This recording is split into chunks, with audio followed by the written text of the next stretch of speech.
한 달 가까이 이어진 사상 최악의 폭염에 여름 축제장에도 관광객들의 발길이 뚝 끊겼습니다. 기록적인 폭염으로 밭작물은 타들어가고 양식어류도 폐사가 본격화되면서 농어민들의 시름이 깊어지고 있습니다. 이부 망천, 이혼하면 부천 살고 망하면 인천 산다라는 발언을 했다가 인천 시민들로부터 고발된 정태호 국회의원이 내일 검찰에 소환됩니다. 대구시가 올해부터 도시재생 뉴딜 시범 사업을 본격 시작합니다. 기존의 방식과는 달리 주민주도로 마을별 특성을 살려 지역을 활성화한다는 겁니다. 여러분 안녕히 주무셨습니까? 8월 7일 화요일 대구 MBC 뉴스투데이입니다. 오늘은 절기상 입추입니다. 기온이 3, 4도 낮아져 더위가 주춤할 만도 한데요. 찜통더위는 연일 계속되겠습니다. 하늘에 구름도 많이 끼겠고 일부 내륙에는 소나기도 내리겠습니다. 김명은 기상캐스터가 자세한 날씨 전해드립니다. 네, 오늘은 가을이 접어들었음을 알리는 절기 입추입니다. 더위가 쉬어갈 만도 한데 오늘도 여름 무더위는 계속되겠습니다. 아침 기온 보시면 대구 26도, 안동 25도로 밤사이 열대야와 함께 후텁지근함은 계속되고 있고요. 낮 최고 기온은 대구 36도, 안동 34도로 폭염도 지속되겠습니다. 여기에 강한 자외선과 함께 높은 불쾌지수로 답답함도 더하겠는데요. 실내에서 온도와 습도 조절로 건강관리를 잘 하시기 바랍니다. 이외에는 경북 동해안 지역의 경우 아침까지 빗방울 보이는 곳이 있겠고 문경과 상주 등 일부 경북 서부 내륙은 낮 동안 5에서 40mm의 소나기가 내릴 수 있겠습니다. 비의 양은 많지 않지만 순간적으로 강하게 쏟아질 수 있어 피해 없도록 조심하시기 바랍니다. 이번 주는 우리 지역 구름 사이로 햇살이 강하게 비추면서 35도 내외의 무더위가 계속되겠습니다. 날씨였습니다. 폭염이 한 달째 이어지면서 땅은 메마르고 바닷물은 온수에 가까울 정도로 데워지고 있습니다. 밭작물은 타들어가고 있고 양식어리도 폐사가 본격화돼 농어민들의 시름이 깊습니다. 김기영 기자가 취재했습니다. 수확을 앞둔 오이가 바나나 마냥 누렇게 변했습니다. 관정에서 끌어올려 물을 댔지만 폭염을 견디지 못한 겁니다. 수확기에 접어든 토마토 역시 잎끝이 오그렀고 일부 열매는 썩었습니다. 2주 전 모종을 낸 어린 토마토는 뿌리를 내리지 못했습니다. 하우스 안 온도가 워낙 높아 물을 대도 소용이 없습니다. 심으면은 10일로 되면 이 꽃이 확 피어야 되는데 안 핀다 하겠네. 지금 발불을 못 막으니까 먹지를 못하니까. 고추와 고구마 시드름, 사과 일소 피해 등 포항에서는 밭작물 30헥타르가 피해를 입었습니다. 폭염에 아우성인 건 양식장도 마찬가지. 지난 1일 고수온 주의보가 발령된 지 엿새 만에 포항에서만 양식 물고기 13만 마리가 폐사했습니다.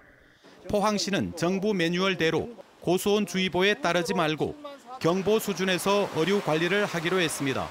폐사가 엄청나게 일어나고 있기 때문에 우리는 고수온 경보 수준으로 올려서 적극적으로 대응해 가도록 할 계획입니다.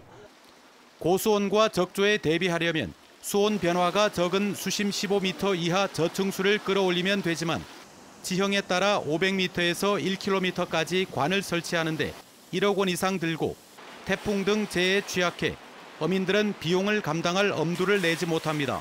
지금으로서는 산소 공급하고 얼음을 채울 수 있는 그런 것밖에 없습니다. 방법이 없습니다. 폭염이 한 달째 이어지면서 시민들은 지치고 농어촌에는 재난에 버금가는 피해가 발생하고 있습니다. MBC 뉴스 김기영입니다. 한 달 가까이 이어진 사상 최악의 폭염에 여름 축제장에도 발길이 뚝 끊겼습니다. 영남권 여름 축제인 봉화언어축제는 체험객 수가 지난해 70% 선에 머물렀고 하회마을 방문객은 절반 아래로 떨어졌습니다. 엄지원 기자의 보도입니다. 은어 축제의 꽃인 반두잡이 체험, 펄떡이는 손맛으로 어느 해 할 것 없이 사람 반 물 반이었던 내성천 축제장이 휑하니 썰렁합니다. 1년 전과 비교하면 차이는 확연합니다. 사람이 많이 없어요. 반 정도가 줄은. 잠시 서 있기도 힘든 날씨에 매표소 줄은 아예 사라졌습니다. 실제 이번 축제의 반두와 맨손잡이 등 주요 프로그램의 체험객 수는 2만 7천여 명으로 지난해보다 22% 떨어졌습니다. 휴가철 특수를 기대했던 축제장 식당가도 조용하긴 마찬가지입니다. 날씨가 너무 더우니까 폭염이니까 움직이는데 힘이 들죠. 집에 있는 게 더 편하니까 내 것도 그래요, 장사나. 여름 한 달간 개장하는 분천역 산타마을에 열차 이용객 또한 13% 감소했는데 여름 프로그램이 별도로 없는 문화유적지의 방문객 감소폭은 더 급격합니다. 지난 7월부터 지금까지 하회마을 방문객은 전년 대비 42%인 4만여 명, 병산서원은 18%인 1만 4천여 명에 그쳤습니다. 기록적인 폭염에 실내 휴가족들이 늘어나면서 여름 축제와 전통적인 관광지까지 때 아닌 비수기를 맞고 있습니다. MBC 뉴스 엄지연입니다. 요즘 방학이지만 무더운 날씨에 아이도 부모도 집에 있기가 여간 힘든 게 아닙니다. 시원한 곳에서 문화체험 활동을 하며 더위를 잊는 것도 좋은 피서 방법인데요. 이상원 기자가 방법 전해드립니다. 엄마와 함께 미술 작품을 직접 만들어 봅니다. 어른들도 이해하기 어려운 설치 미술 작품이지만 설명을 들으며 만들다 보면 재미가 있습니다. 선생님이 친절해서 좋고, 그리고 작가처럼 생각하면서 만들 수 있어서 좋아요. 부모도 아이들과 눈높이를 맞추며 작품을 만들고 대화를 하며 더위를 잊습니다. 날씨도 덥고 하니까 이렇게 실내에서 아이가 좀 더 다른 걸 볼 수 있는, 학교에서 보는 것 외에 좀 일상적인 것 외의 거를 보면서 또 다른 자극을 얻을 수 있지 않을까. 한 달여 전에 문을 연 대구 교육박물관의 문화체험 프로그램에도 사람들 발길이 이어지고 있습니다. 미리 신청하면 문화해설사 설명을 들으며 대구 교육의 역사를 공부할 수 있습니다. 디지털 아쿠아리움과 크로마키 체험도 할 수 있습니다. 특수교육실, 또 유아교육실, 또 주제전시실, 다양한 전시실들을 갖추고 있어서 부모님과 함께 오시면 어린이들이 아주 즐겁게 체험할 수 있는 그런 학습 공간이 될 수 있을 겁니다. 무더위 속에 굳이 멀리 나가지 않고 시원한 공간에서 문화활동을 하는 것이 실속 있는 피서법이 되고 있습니다. MBC 뉴스 이상훈입니다. 계속되는 폭염에 경주를 찾는 관광객들도 더위에 쉽게 지치게 되는데요. 그런데 첨성대 주변에 황화코스모스와 연꽃이 활짝 펴 더위를 잊게 만드는 활력소가 되고 있습니다. 보도에 김철승 기자입니다. 35도를 오르내리는 폭염 속에서도 첨성대 인근은 꽃물결이 넘실대고 있습니다. 뜨거운 햇살을 견뎌내고 핀 황화코스모스가 절정을 이루며 주변을 노랗게 물들이고 있습니다. 연인들은 꽃단지를 배경으로 추억을 담고 가족들은 꽃 향기에 취하기도 합니다. 휴가철에 더워도 유적지를 보면서 이렇게 꽃과 함께 어우러지니까 더위도 잊혀지고. 인접한 곳에는 연꽃이 만개해 관광객들의 발길을 잡습니다. 연꽃 단지는 첨성대 주변에서 인근 동궁과 월지까지 이어져 더위를 잊게 하는 청량제 역할을 하고 있습니다. 여태껏 안 나왔더니 오늘은 여기 나와보니까 연꽃이 너무 활짝 피어가지고 참 보기 좋네요. 또 첨성대 주변에는 백일홍과 함께 야생화 프록스, 가우라 등이 만발해 여름 사적지의 뜨거움을 식혀주고 있습니다.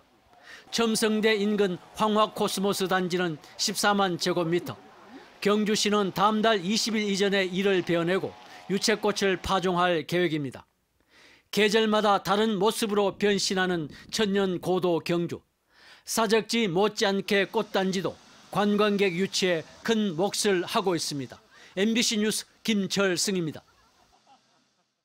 대구시가 올해부터 도시재생 뉴딜 시범 사업을 시작합니다.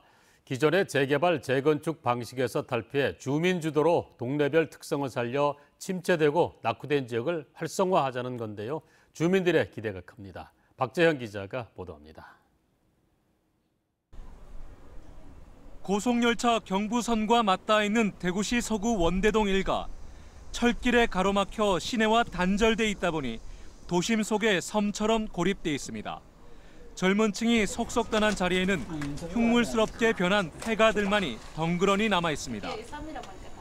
동네가 너무 오랫동안 낙후돼 가지고 또 이런 이제 개발이 안 되고 해서 굉장히 주민들 자신들이 좀 이 패배감도 갖고 있었고. 2020년이 곧 다가오지만 대구 도심에선 여전히 30, 40년 전의 모습 그대로 개발이 정체된 곳이 적지 않습니다. 낙후된 지역 활성화를 위해 대구시가 도시재생 뉴딜 시범 사업을 추진합니다. 후보지 9곳 가운데 최종 확정된 3곳에는 오는 2021년까지 688억 원이 투입돼 마을별로 차별화된 개발이 이루어집니다. 서구 원대동 경일중학교 일대는 청년 음악과 유입을 위한 콘서트홀과 버스킹 공간 조성, 공공임대주택 공급 등이 추진됩니다. 북구 침산공원 일대는 주거 환경 개선, 생활 편의시설 공급을 통해 자연과 어우러지는 녹색 경관 마을이 조성됩니다. 동구 효목동 동구시장 일대는 효목로 골목 경제 활성화, 청년 창업 공간 조성 등으로 지역 경제 활성화를 도모합니다. 정부는 매년 100곳을 뉴딜 사업지구로 선정해 지원할 계획입니다. 대구시도 사업이 최대한 반영되도록 할 방침입니다. 구청에서 준비하고 있는 재생 지역의 상당 부분이 앞으로 아마 선정이 돼서 계속 재생 사업이 진행되지 않을까 그렇게 전망을 하고 있습니다. 대규모 재건축 재개발 사업에 밀려 그동안 사각지대로 남아있던 낙후된 도심이 개발 기대감에 부풀어 있습니다. MBC 뉴스 박재영입니다. 2부 망천, 이혼하면 부천 살고 망하면 인천 산다라는 발언으로 고발된 정태호 국회의원이 오늘 검찰에 소환됩니다. 대구지검 공안부는 2부 망천 발언으로 인천 시민들로부터 고발된 정태호 국회의원에게 오늘 오전 10시 검찰에 출두할 것을 통보했다고 밝혔습니다. 대구지검은 정 의원이 검찰에 나오면 해당 발언을 하게 된 경위 등을 조사할 방침입니다. 당시 자유한국당 대변인이었던 정 의원은 선거 직전인 지난 6월 7일 한 언론사 수도권 판세 분석 프로그램에서 유정복 전 시장 재임 시절 인천의 각종 지표가 좋지 않았다는 민주당 대변인 발언을 반박하다가 2부 망천 발언을 해 물의를 빚었습니다. 경상북도 선거관리위원회는 6.13 지방선거 당시 선거법을 위반한 혐의로 경북교육감 선거 출마자 A씨 등 5명을 검찰에 고발했습니다. A씨는 지난해 6월부터 선거 당일까지 자신이 대표로 있는 연구소 직원, 선거 캠프 자원봉사자 등 4명에게 홍보 콘텐츠 제작, 보도자료 작성 등 업무를 시키고 대가로 2,640만 원을 제공한 혐의를 받고 있습니다. 경북선관위는 선거 출마자는 선거 사무원으로 공식 등록한 사람에게만 수당을 제공할 수 있다고 밝혔습니다. 전국 지자체 가운데 경북에서 농기계 사고가 가장 많이 발생하는 것으로 집계됐습니다. 경상북도에 따르면 지난해 농기계 사고는 300건으로 우리나라 전체 발생 건수 1,500건의 20%를 차지했으며 25명이 목숨을 잃었습니다. 경북에서는 지난 2016년 농기계 사고로 29명이 숨졌고 올 들어 지금까지 18명이 사망했습니다. 경북 구미시 인구가 지난 5월 이후 3개월간 연속 내림세를 나타냈습니다. 구미시에 따르면 시 인구는 지난 4월 말까지 11개월 연속 증가세를 보여 역대 최고인 42만 2,200여 명이었는데 이후 5월부터 3개월간 소폭 하락해 7월 말 기준 42만 2,060여 명을 기록했습니다. 이는 산동면과 구화읍의 신규 아파트 입주가 80~90%에 이르면서 인구 유입이 줄었기 때문으로 분석됐습니다. 동해안에 너울성 파도 피해가 예상됨에 따라 울진 해양경찰서가 관심 단계인 위험 예보를 주의 단계로 격상했습니다. 울진 해경은 먼바다에서 강한 바람으로 발생한 파도가 해안에 가까워지면서 갑자기 높은 파도로 변할 수 있다며 주민과 피서객들에게 방파제나 갯바위 출입을 삼가줄 것을 당부했습니다. 울진에서는 최근 3년간 46건의 해양 관련 안전사고가 발생해 5명이 숨졌습니다. 포항시가 국내외 경제 악화에 따른 대책으로 지역 중소기업의 운전자금 2차 보전율 상향 등 후속 대책을 마련했습니다.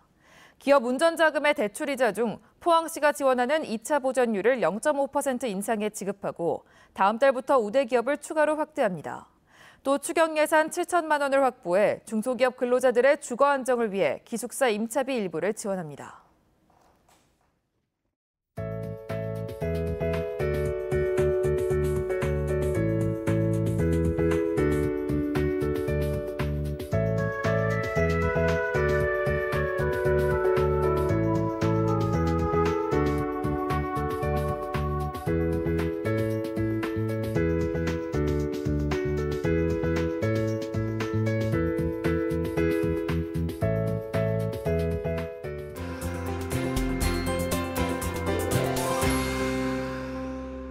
오늘은 가을이 접어들었음을 알리는 절기 입추입니다. 더위가 쉬어갈 만도 한데 오늘도 여름 무더위는 계속되겠습니다. 아침 기온 보시면 대구 26도, 안동 25도로 밤사이 열대야와 함께 후텁지근함이 계속되고 있고요. 낮 최고 기온은 대구 36도, 안동 34도 등 폭염도 지속되겠습니다. 여기에 강한 자외선과 함께 높은 불쾌지수로 인해 답답함도 더하겠는데요. 실내에서 온도와 습도 조절로 건강 관리를 잘 하셔야겠습니다. 이외에는 경북 동해안 지역의 경우 아침까지 빗방울 보이는 곳이 있겠고 문경과 상주 등 일부 경북 서부 내륙은 낮 동안 5에서 40mm의 소나기가 내릴 수 있겠습니다. 비의 양은 많지 않지만 순간적으로 강하게 쏟아질 수 있어 피해 없도록 각별히 주의하시기 바랍니다. 위성 영상 보시면 오늘도 우리 지역은 구름이 많이 끼는 가운데 일부 내륙에 낮 동안 소나기가 내리겠습니다. 자세한 지역별 날씨입니다. 대구의 이 시각 기온 26도, 고령 25도로 하루를 시작합니다. 낮 기온은 대구 36도, 고령 34도 예상됩니다. 상주의 아침 기온 26도, 김천 27도로 출발하고요. 낮에는 상주 35도, 김천 34도까지 오르겠습니다. 안동의 현재 기온 25도, 영주 24도로 시작합니다. 낮 최고 기온은 안동 34도, 영주 33도로 어제보다 조금 낮겠습니다. 경북 동해안 지역의 낮 기온 30도 안팎이 예상되고요. 바다의 물결은 최고 3m로 일겠습니다. 이번 주는 우리 지역 구름 사이로 강하게 햇살이 비추면서 35도 안팎의 무더위가 이어지겠습니다. 날씨였습니다.